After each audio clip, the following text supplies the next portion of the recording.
This event is a part of the Beck Center's Ideas That Transform series, where we dig into complex questions and issues to address challenges in our society. Today, we're talking about transitions in government and how we can keep advancing the important and nonpartisan and also often under-resourced and undervalued work of design, data, technology, and innovation through any type of government transition.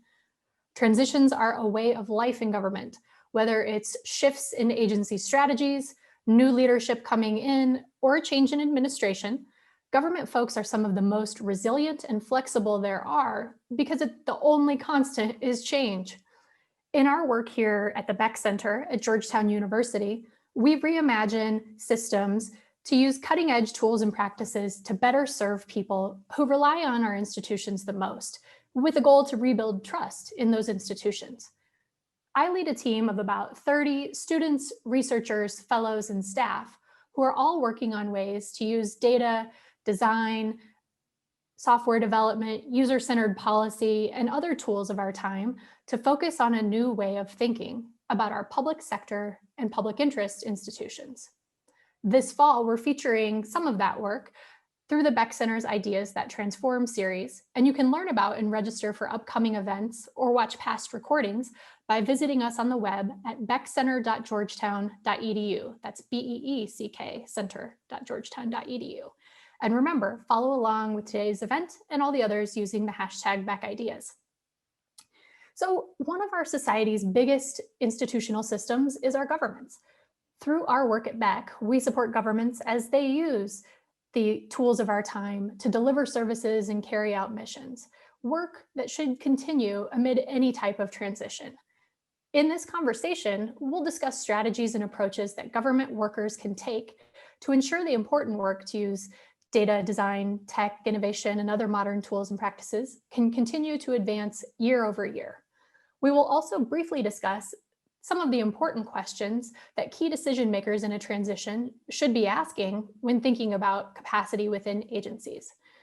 We're hosting this event in partnership with the Tech Talent Project, an organization that recruits modern technical leaders to our federal government in order to achieve critical economic, policy, and human outcomes. We'll hear more about the Tech Talent Project and the great work they do from Cass Madison, the organization's acting executive director, who joins us next. Welcome, Cass. Thanks for being our partner today. Thank you, Corey. It's great to be here.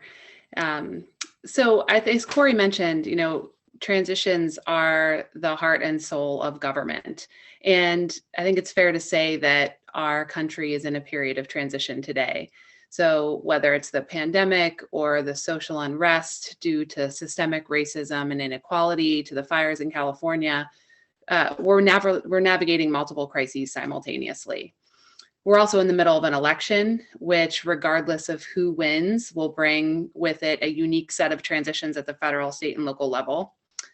And not only are we experiencing all of these transitions, at this meta level as a country, but we also know that there are millions of families out there who are undergoing transitions themselves, whether it's losing jobs or family members. There's millions of people facing these personal periods of great instability. And so, one of the cornerstones of our government and our democracy is our ability to really provide stability to our country and to individuals during these periods of transition. And it's the year 2020. So technology underpins our ability to do this effectively. I think we saw this when the unemployment websites crashed across the country. We saw it when we had a difficulty and continue to have difficulty, getting a full picture of how many people have been tested for COVID across the country, or in the stimulus checks that were sent out to folks who are deceased. When tech isn't done well, not only do we miss an opportunity to deliver efficient and effective services, but in some cases, we actually do real harm. So what's the answer then? How do we do tech better in periods of transition? Well, the answer is we need to do tech better all the time. Often there are great leaps and innovations that come during periods of transition and periods of crisis. I think we saw that with healthcare.gov. But it's also the painstaking work that happens during long periods of stability that define our ability to react in a crisis. And so to do that effectively, we really need two things. We need to make sure we have the right people in leadership, and we need to have the right plan. On people, as Corey mentioned, this is part of the heart and soul of what Tech Talent does. The government has millions of career civil servants out there who are doing the hard work every day to make people's lives better and have great ideas for how to do things differently.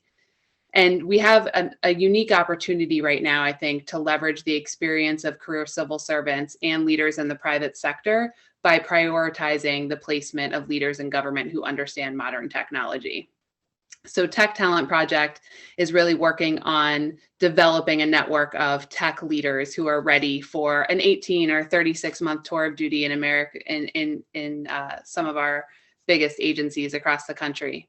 And while we're primarily focused on political appointments and what the landscape looks like in the first quarter of 2021, we are thinking more broadly about the pipeline and working with key partners like Beck and Anita Borg and others to ensure that talented people at all levels who have a desire to serve have a path into government.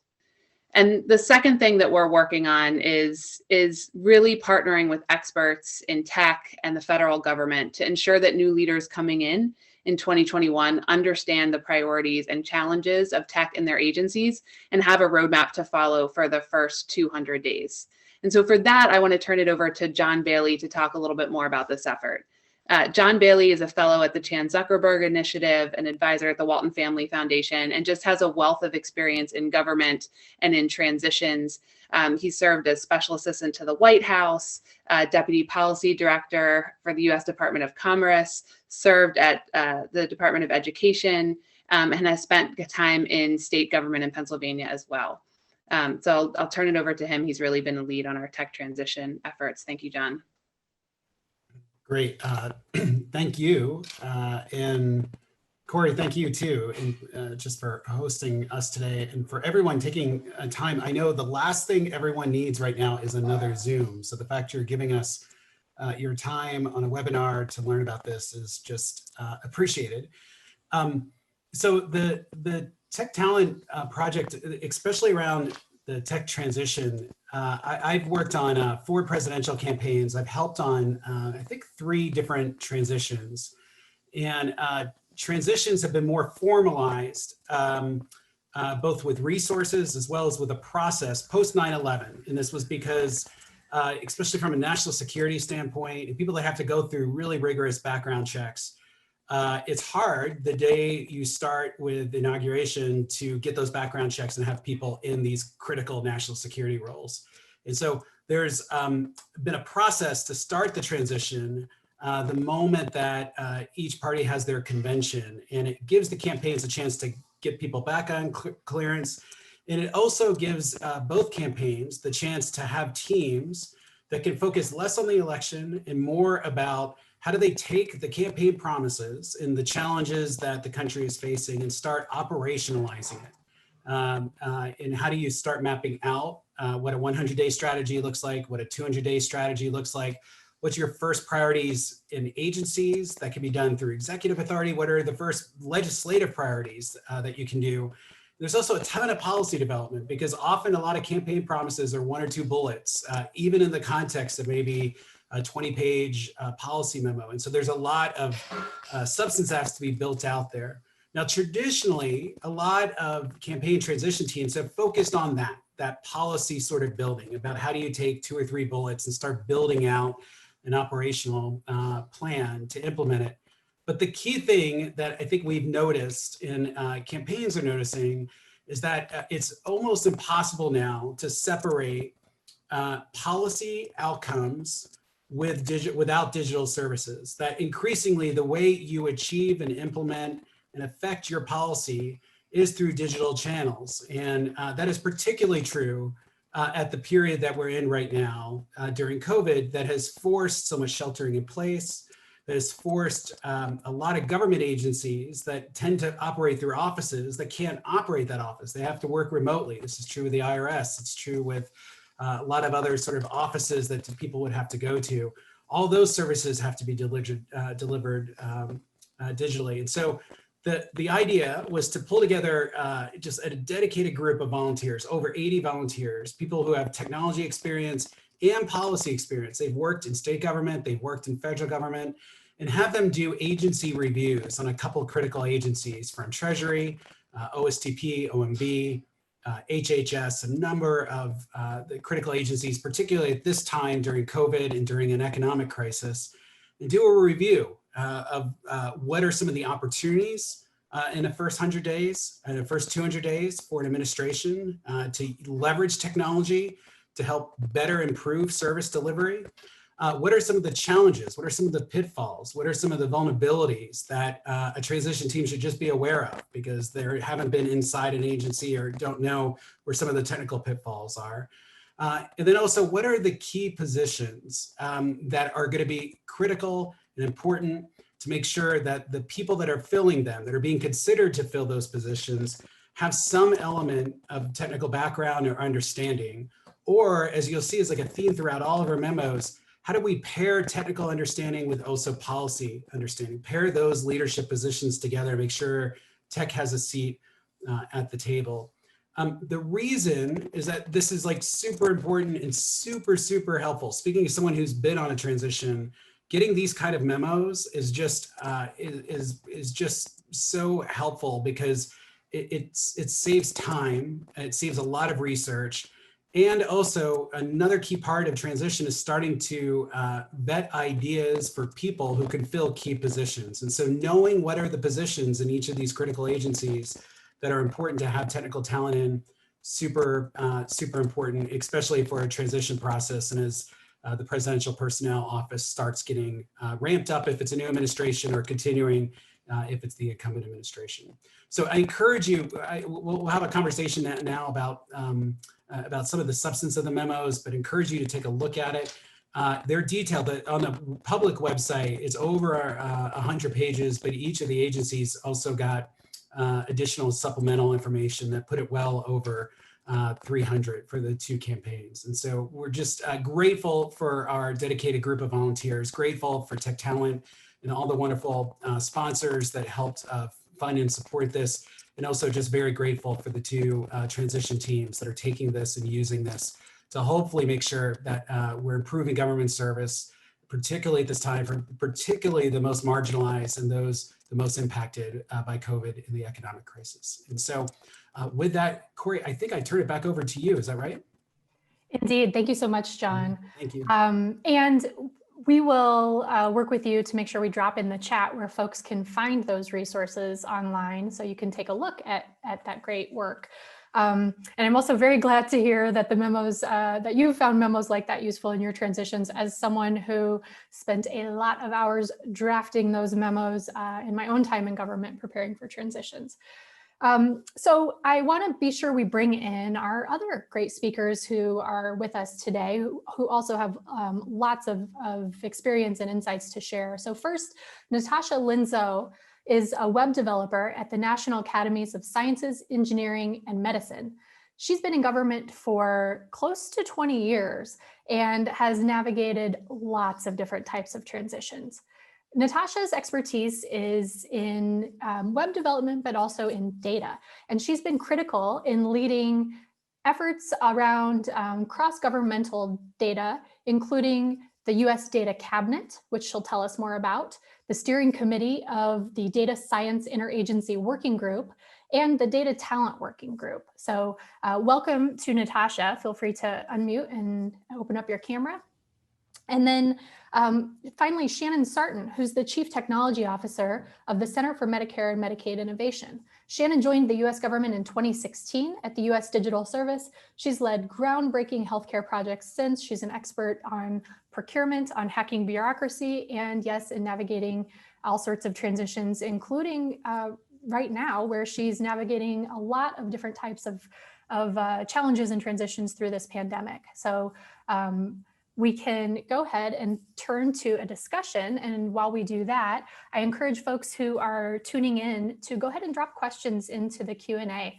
We will save time at the end at about 40 minutes after the hour to jump into the Q&A, but we can also triage some of those questions as we go and as we work through our conversation together. So, all right. First things first, as I mentioned, you have all navigated transitions in a variety of ways, and I'd love to hear from each of you. What are some of the key lessons learned in those transition experiences? Let's start actually with Natasha. Okay, thank you, Corey, and thanks for that introduction. I had such an exciting opportunity to work with the Commerce Data Service at the U.S. Department of Commerce from 2016 to mid-2017, just at the peak of the Obama administration and their focus on data. So I was right in the heart of things then. And as you mentioned, I worked with the U.S. Data Cabinet, which was led by DJ Patil and Natalie Evans Harris. And we produced a few guiding documents that I think are still being used in the government around data. So in a transition, I think one of the things that can help you outlast or keep the value of the work you've done is to provide some documentation or guidance to the incoming group. And so one of the things that we produced is the federal data maturity model. And this was done as part of the U.S. Data Cabinet. So it was a cross-agency effort, and we had input from all the agencies, and it's really quite a nice, it's just a few pages long, but it talks about the 6 lanes of data capability and how each agency can assess sort of what its data maturity is. And I can go into more detail about that later, but just that's one of the documents that I think is still useful to the federal agencies, even though that transition happened so many years ago.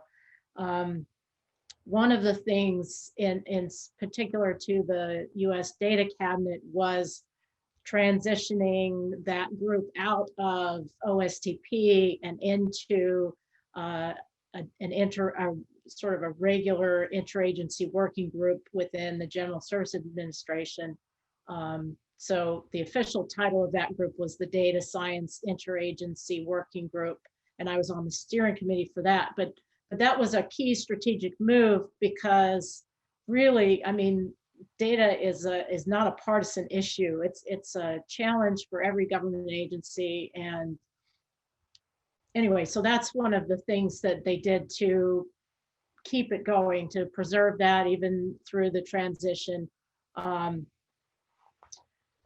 Let's see, and then I'll just say just a little bit about the work I did as the lead of the data talent working group within that larger group.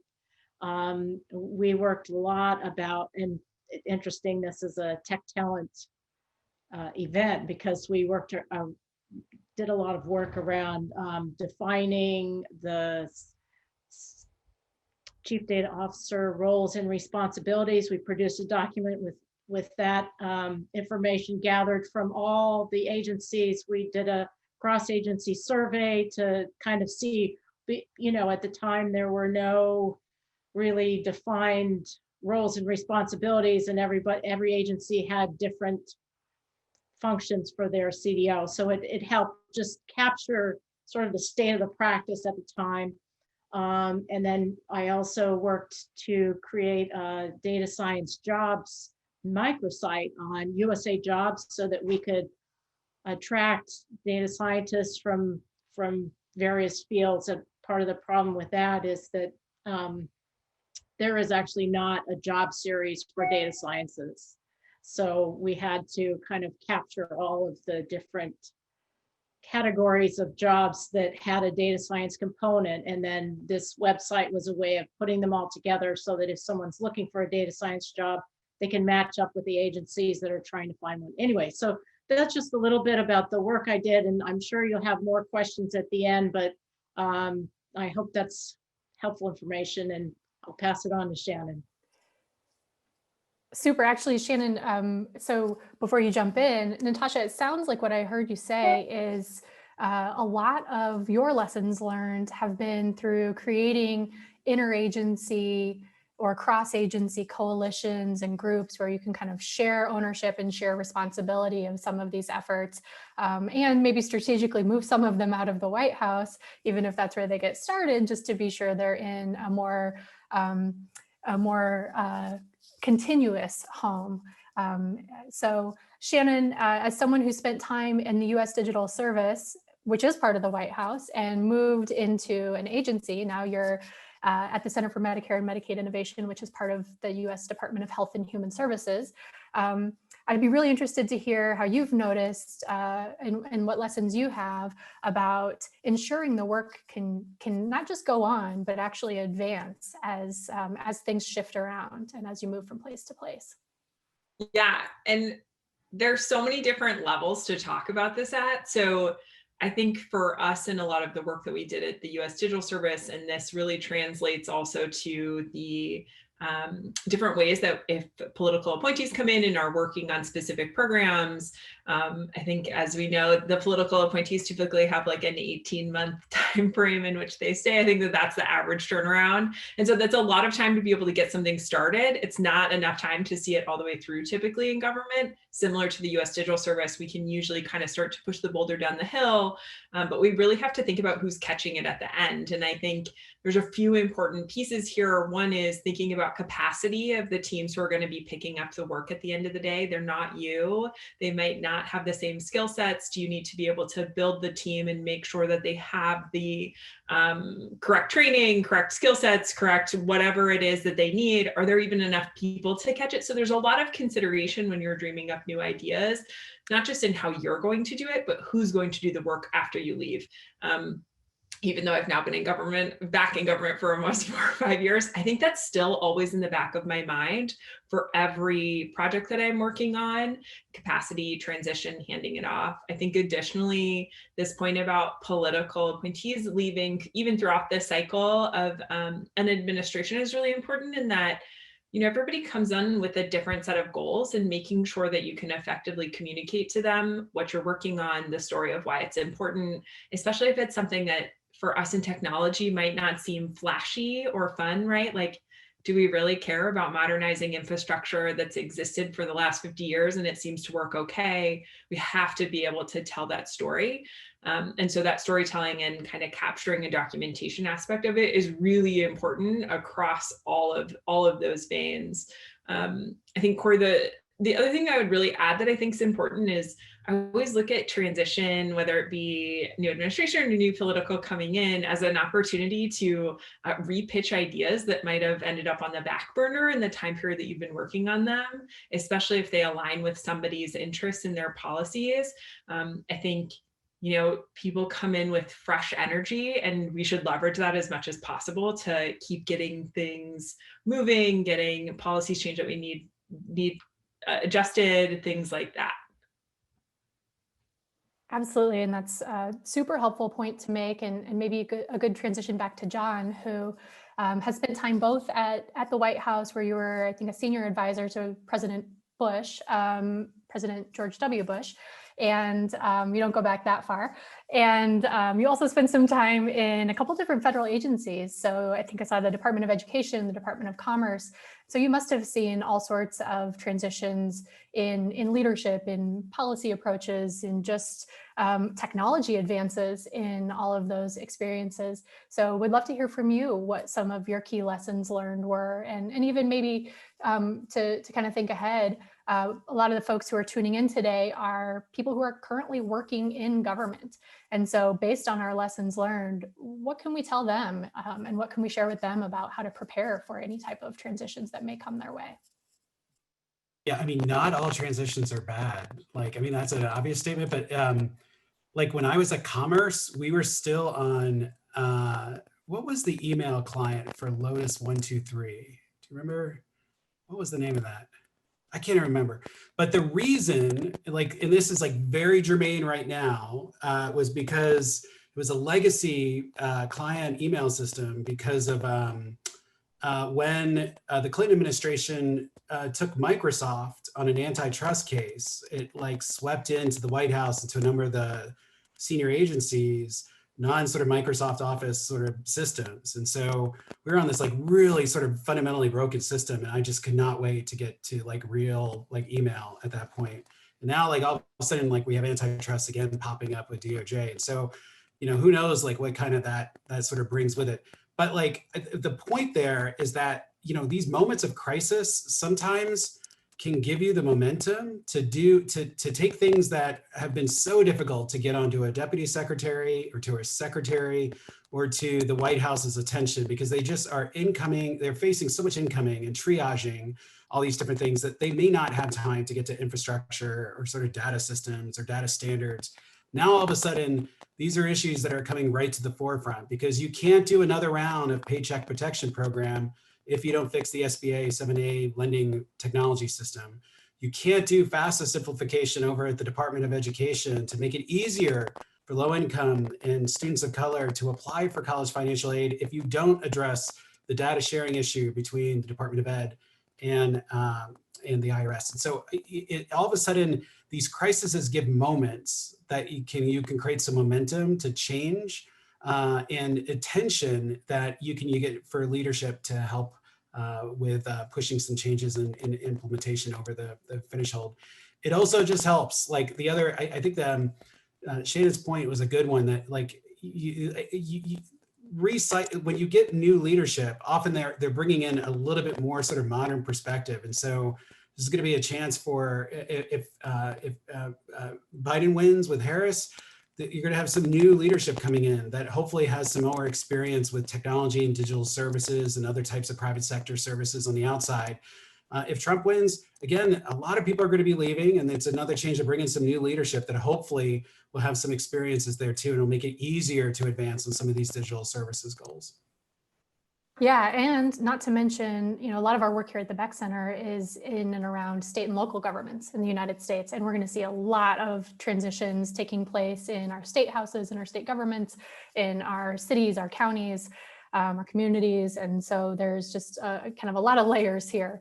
And also, in 2 years, when we're all thinking about congressional midterms, it's the next mega election cycle for states, where it's 36 governors races. And so 36 states will have a new governor or the existing governor, but a race where, again, to your point, it's a chance for new leadership there.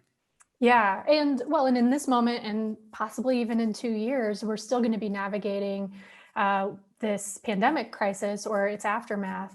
And whether it's a pandemic or the hurricanes or wildfires or other natural disasters, or the crises that come with major budget shortfalls and constricting our spending. There, crises abound in government. And I'd love to hear from all of you, and maybe head back to Natasha next on when a crisis arises. And maybe you have some concrete examples of this in your many years in government. But when a crisis arises around you, even if it's not immediately, within your agency or your team, are there things you can do? Are there things we can prepare for? How should we be preparing now for the next crises that will come our way? How do we transition through and navigate through crises? And to the points you've all been making, leverage those to bring in better and stronger practices and policies.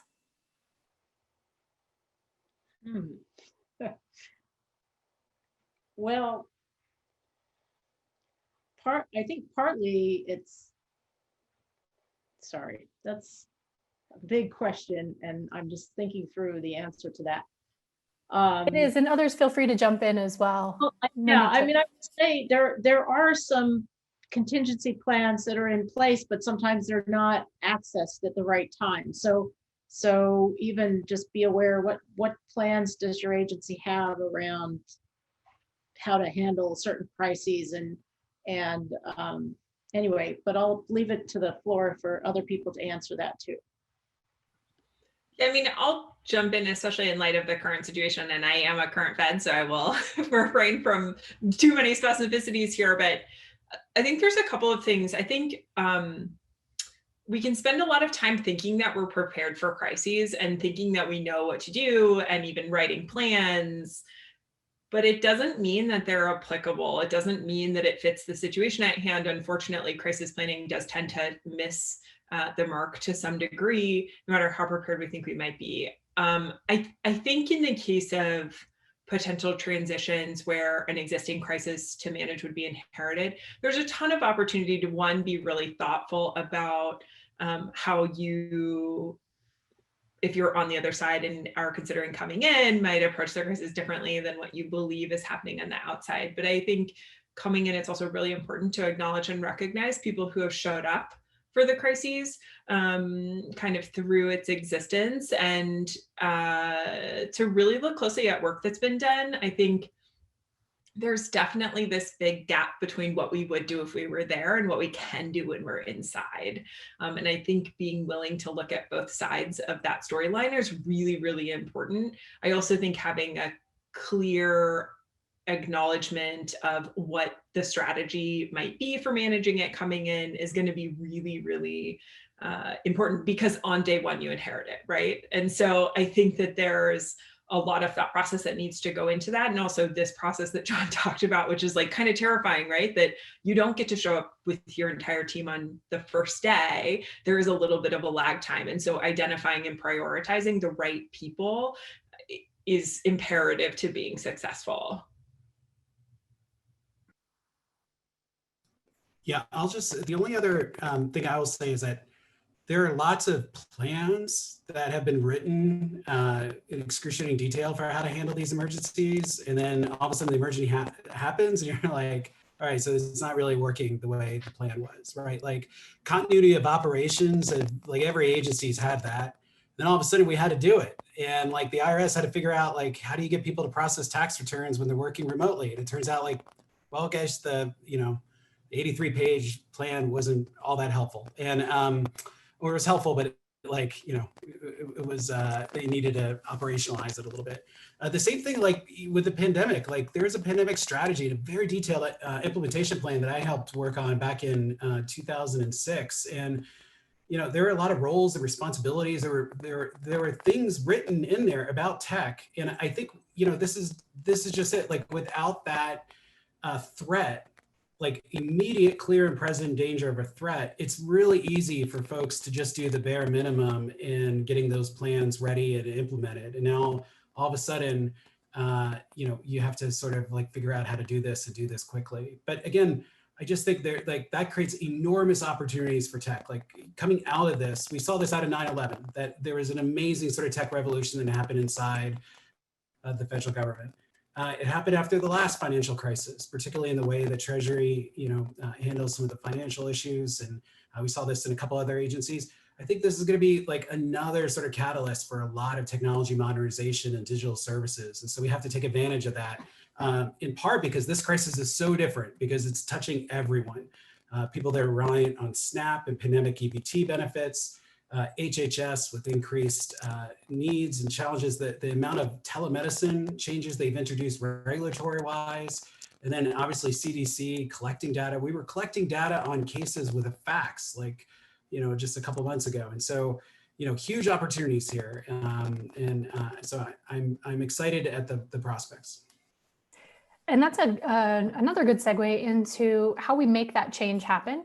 And no matter what the change is, it always comes down to the people and the workers who we bring in, which gets us back to the great work of the Tech Talent Project, focusing on how we can recruit this whole new set of workers to come into government. I think the figures that we've seen of government workers who work in and around the IT fields who are nearing retirement age is astounding. And we are doing everything we can as a community to build up the pipeline to be ready to fill those jobs, but there's a lot of work to do. So as we all of us in this ecosystem do that work together, I'd love to hear from you all. How can we best prepare those workers who come in now and into the future to be poised, not to just hit the ground running and succeed and do well, but to help us really catapult our government's practices into the future where we need to be. Shannon, let me come back to you. I know you spend a lot of time thinking about talent and hiring great people. Yeah, I have a couple points that are pretty important here. I think the first one is this part around EQ and how we think about bringing in not just technically talented people, but people who can be successful in interesting environments that are government agencies, and also people who have the ability to practice empathy.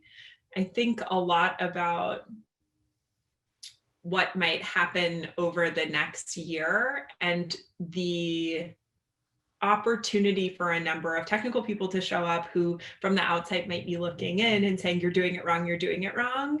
And I think I have this kind of overwhelming sense of anxiety about what that does to people who have been working around the clock really, really hard with the tools that they're given, and are really struggling to do the right things, not because they don't want to, but because, as we all know, it's challenging to work in these spaces. And so, I hope that anybody who comes in really does immediately come in thinking about listening, thinking about making sure to understand that the people that are boots on the ground tend to know way more than we do judging from the outside, and that there's a lot to learn there. There's a lot to learn from both sides.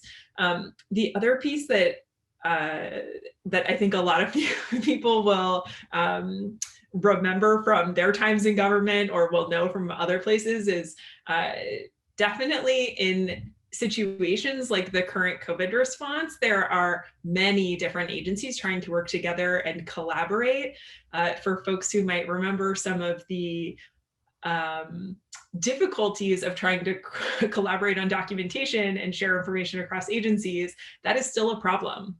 We have to address the issues of cross-agency collaboration and tools. If we cannot all get on a single document without using something like Max.gov, we are not going to be able to be successful. And so I do think that in bringing teams in, we also have to think about the tools that they need to be enabled with to do their jobs. And if we can't do that, then we're handing people computers that don't work, 50% of the time or whatever they typically are, and tools that they can't use. And so you either need people who are extremely resilient, which I would say you need anyways, but we also have to fix this problem of cross-agency collaboration and tools.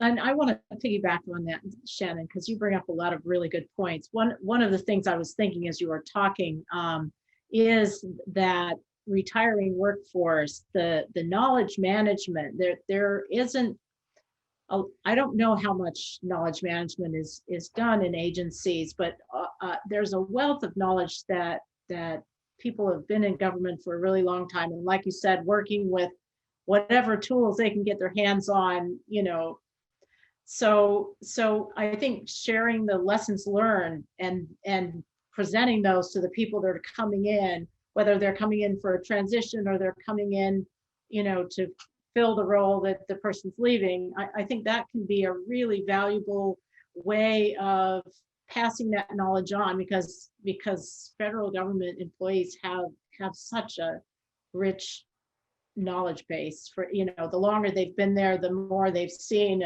and how to pass that on. And like you said, having the people coming in also respect that and value that and realize what they can learn. But the cross collaboration tools, and I actually have to say, I know you're saying Max.gov isn't that great, but that was the only thing we could use to share any documents for our interagency working group. And so I was just so grateful to have anything, and then those tools are still available now because of that system. And obviously it can be much improved, but that is something that a huge infrastructure challenge trying to work across agencies, because every CTO and every CIO has their own list of what they allow and what they don't allow, within their agencies. Even in the Department of Commerce, we couldn't work across the 12 bureaus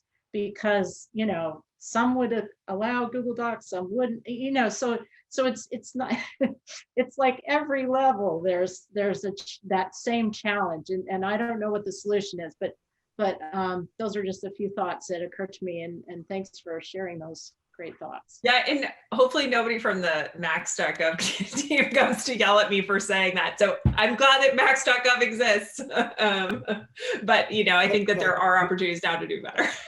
we seem to have a question from Max.gov, who's directing this at Shannon. Shannon also said something too, which is, I mean, we need to, there are people that have been hard at work on this for years, that are hard at work on it now. And the worst thing to do is just sort of trash like their previous efforts. They're doing the best they can within the framework. Like I think you'll see this throughout the tech transition memos, is that it's not that necessarily that all the agencies have bad talent. It's just that the talent can't do what they need to do because of some of the structures and impositions that are sort of put on that. And that's part of the reason why we tried to write this about tech issues, but also in language that could resonate with policy leaders and managers who have to think about creating room for the innovation that we need in data and with tech and with digital services. And so it's a really good point on that. And speaking of making room, let's make room for some questions from the audience. So we have a question in the chat about actually finding your way into government and leveraging the time of transition to do that. This person says they're familiar with usajobs.gov as a place to find federal tech opportunities. Is that the best place? Is there somewhere else to search? Is it common to network into roles? It feels like a black box. And so would love to hear from folks. What would you recommend for anyone who's taking a moment of transition to try to make their way into government roles? So I would say, I mean, USA Jobs is the official source for all postings, but depending on what your interests are, if you have interest in tech, there's the US Digital Service that Shannon was a part of, but that's a way, but it's not permanent full-time, it's temporary appointments. And the Tech Talent sounds like they do some placements that are similar, 18 to 24 months. So you can get, there's the Presidential Innovation Fellows, which is an excellent opportunity, but again, very short-lived. So if you're looking for a long-term position, and I can speak a little bit to the tech part. So the Data Science Jobs website microsite, and I'll put that that link in the chat in just a minute. But the other thing is that if you're interested in cybersecurity, there's a huge need for that. And several of the intelligence agencies, there's a whole cybersecurity website with just jobs in cybersecurity. And you can actually test your knowledge, and they'll tell you what positions you're eligible for. So I'll put a couple links in the chat if that's the kind of thing that this person is asking about. That you kind of have to look around, though. It's not easy to find those kinds of resources. But I wonder what Tech Talent, do you have a listing of those somewhere or something like that? We do. And I just put the links in. Oh, great. Cass just popped on the screen magically on cue. So Cass, we'll turn it over to you. Just quickly to jump in, I just put my email in the chat. We are really excited about taking people's talents and making sure that they go to good use in government. So whether it's some of the leadership positions that we're trying to connect folks with, or making sure that they can, that you can get connected to the right person at USDS or other partner organizations that are also doing this work, I'm happy to chat with you directly. So feel free to shoot me an email. We want to find you a path. Thank you, Cass. And I suspect we've got a number of Georgetown students on this webinar who are eager to find pathways into public service. I know many of the students affiliated with the Beck Center are really looking out for those types of roles. And so as we know, that's a big part of the pipeline that we have our work cut out to fill as well. Let's take another question. And this one is specific to the moment in time that we're in. So Natalie asks, response efforts like distributing pandemic EBT benefits and delivering PPE to medical providers will continue for months, but recovery efforts must be sustainable and infrastructural. How are policymakers differentiating between response and recovery functions as they decide how to respond to each new wave of the virus over the coming years? So how are we looking out to address some of these issues, if anyone has some insight to share here? Yeah, I'll add just at a high level. I think definitely the recognition that that split is there has been top of mind for a number of folks, I think including just people in general who are not currently in the federal government and maybe even at the state and local level. I think what we're seeing is that there's a pretty big, there's this split happening, right? In terms of all of the sudden, we are seeing all of the issues that we've known existed in a lot of the infrastructure and our ability to respond to efforts like this, or to situations like this. I think what I have seen is that there's definitely more of an investment or an ask for an investment. We know that there's a ton of money flowing out of the CDC to the states to be able to resolve these issues. I think as usual, for us in the civic tech world, we know that that's double-sided. Like the state can ask for money, but we still need contractors and people to be there to help actually put those projects and programs into a really functioning effort. So I would say it's super important that all of us over the next 5 years use this as an opportunity to really help to continue the efforts that we've been driving at any level of government, to show up and be part of making sure that this is not just a reactionary response, but that the things that we need for the future are available. I would also say, I think, like John had mentioned, we're responding right now to one kind of situation. The next one might not be shaped like this. And so in an ideal world, we don't just develop the future systems or the future functions to support an illness that looks like COVID, but instead we think holistically about what are the kind of breaking points that we experienced in this pandemic and how we should react to those. Yeah, a couple thoughts on that. Like, I don't think the posture of the federal government and also state governments is on recovery right now. It's still in response. I don't think we'll be in a recovery mode until there's probably a vaccine with a fair amount of take up. And you've seen this with Congress. If you look at the 3.5 economic relief packages that passed, they were all emergency response. This was cash to individuals, PPP loans, stabilization dollars to schools. That's not recovery. That's all about stabilization. And even the debate right now between the House and the administration is still about stabilization. So that suggests that there's going to be some other packages that will still be about responding to the crisis at the moment and then starting on recovery. The one thing I've seen creeping into legislative language is a lot more dollars, particularly at the state level, because there was always a phrase one of my bosses had to say is like, implementation is where good policy goes to die. And often, in our case, a lot of to the points you're making here with whether it's pandemic EBT, SNAP benefits, other benefits, the implementation, the passage of these dollars will come from Congress. It'll flow through some federal agencies. The implementation will happen at the state and the local level. And so there could be some additional dollars there to help them modernize some of their digital services. It's going to be another area that there'll be needs for. And so folks who don't want to go into the federal government, like state government, is going to be needing a lot of tech talent to modernize UI systems, pandemic EBT, getting SNAP to interface better with grocery stores and retailers. You go down the list. And so it's going to be another area to look at too. But I do think like this is so different than 9/11, so different than the 2009, is that this crisis is probably going to extend a good 2 to 5 years in terms of recovery from a posture standpoint at the federal level. And again, that's all going to create sort of new needs that gives us a chance to think about how to address it in a more modern way as opposed to the old way that we used to do things. Thanks. So we've got just time for maybe one last question before we do some wrap up as a group. So, and let me maybe try and merge a couple of these different questions together. I think they're a bit related. So there's a question about external support and advice. We've heard a lot and talked a lot and experienced a lot of bringing private sector or corporate tech experience into government. And so what role do whether it's corporate or nonprofit community leaders, what role do they play in transitions?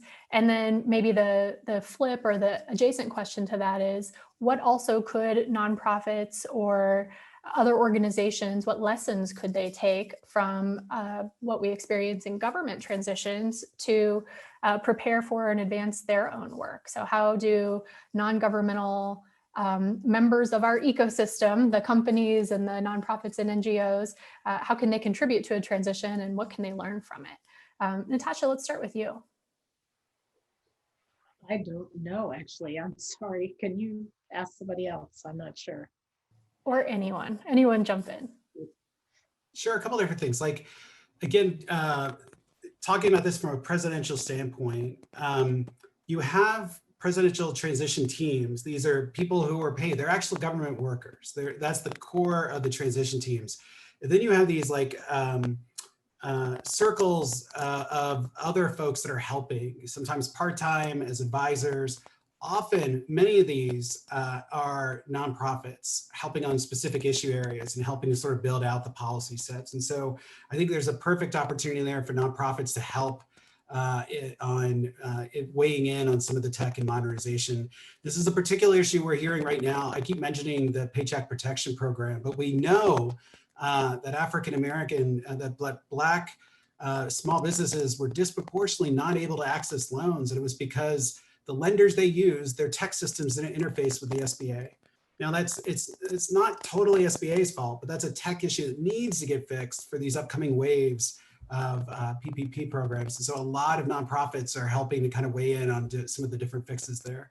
And then vice versa, like there's a lot of different ways that nonprofits can use, especially on the data side. Like I think some of the data frameworks that you see in the memos, some of the data frameworks shared today, is just going to be critical for a lot of the nonprofits that are helping in that critical glue between government service delivery and the technical assistance and the capacity building and the supports that go out to help make sure that we're serving the communities and the people that we need to serve. And nonprofits play a very vital role in that. It can also have a huge influence on the type of tech and data systems that are being used there.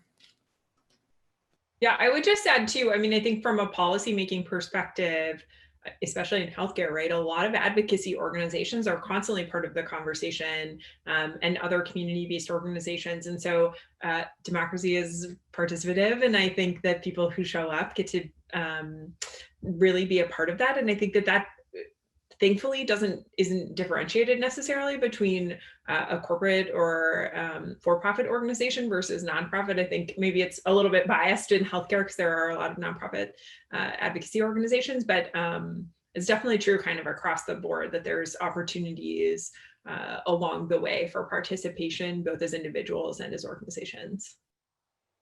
Well, and I think there is a lot more when government tools are being developed now. There's more of a focus on user testing and getting the feedback from the users. So there are opportunities to provide that kind of feedback through the U.S. Digital Service, or 18F is another group that does a lot of user-focused development.